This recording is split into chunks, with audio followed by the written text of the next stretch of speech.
मुहावरे और लोकोक्तियों का जो है वो हिंदी भाषा में प्रयोग बहुत ही अ, मतलब भाषा को आप समझो अलंकृत कर देता है। और आप देखें यहाँ पर एक्चुअली मुहावरे जो है वो वाक्यों के अंश होते हैं, जबकि लोकोक्तियों का मतलब है जो लोक में उक्ति की तरह प्रसिद्ध है। मतलब समझो आप वो पूरा स्वतंत्र है, वो स्वतंत्र रूप से प्रयोग की जा सकती है, जबकि मुहावरे जो हैं वो वाक्य में प्रयोग होते हैं। तो आप देखें, आज लेते हैं 1 पे 11 होना। 1 पे 1 11 होना, गणित का अगर आप भी सवाल समझेंगे तो 1 और 1 2 होते हैं।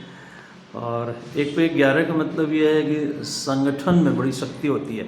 जब आप कोई संकल्प करते हो किसी काम करने का, अगर आपको एक साथी भी मिल जाए, एक साथी भी और मिल जाए 1 पे 1 11, तो वो मतलब 2 ना हो के 11 हो जाता है। मतलब समझो आप 11 लोगों के बराबर आप में शक्ति आ जाती है।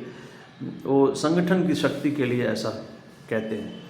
और 1 पे 11 का मतलब पूरी टीम तैयार हो गई आपकी, है ना। और थोड़ा सा कानूनी दृष्टिकोण से भी अगर बात करें तो जो हम लोग कोई काम करने के लिए कई बार एक सोसाइटी हम लोग बनाते हैं, है ना, तो उसमें 11 लोग कम से कम होने चाहिए, है ना। और जो ट्रस्ट बनाते हैं उसमें 2 लोगों से भी काम चल सकता है। तो मतलब वहाँ भी ये कहा गया है कि मतलब सोसाइटी का मतलब है कि जहाँ ज़्यादा लोगों की सहमति है, ट्रस्ट म्यूचुअल ट्रस्ट हो सकता है, एक उसमें सेटलर हो जाता है, दूसरे ट्रस्टी हो जाते हैं। तो इस तरह से लीगल दृष्टिकोण से भी मतलब 2 लोगों को भी बड़े काम करने के लिए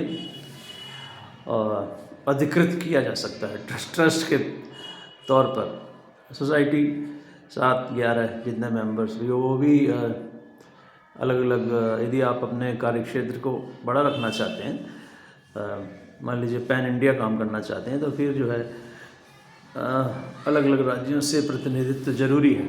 इस तरह की बात, खैर विषय से थोड़ा हटके हो गया, लेकिन मैं कहना ये चाह रहा था कि 1 पर 1 11 जो मुहावरा है उसका मतलब है कि संगठन में शक्ति है। और जैसे ही आप एक व्यक्ति कोई सोचता है कुछ कोई कार्य करने के बारे में, और एक भी अगर उसको मिल जाता है साथी, तो फिर आप देखें किस तरह से कार्य आगे बढ़ जाता है। और जाते जाते एक बात और कहूँगा कि परिवार का भी ऐसे ही विकास होता है। एक व्यक्ति होता है, उसका एक पार्टनर होता है, 2 लोग मिलकर परिवार की स्थापना करते हैं। तो जब एक साथी आपको मिल जाता है तो काम आगे बढ़ जाता है।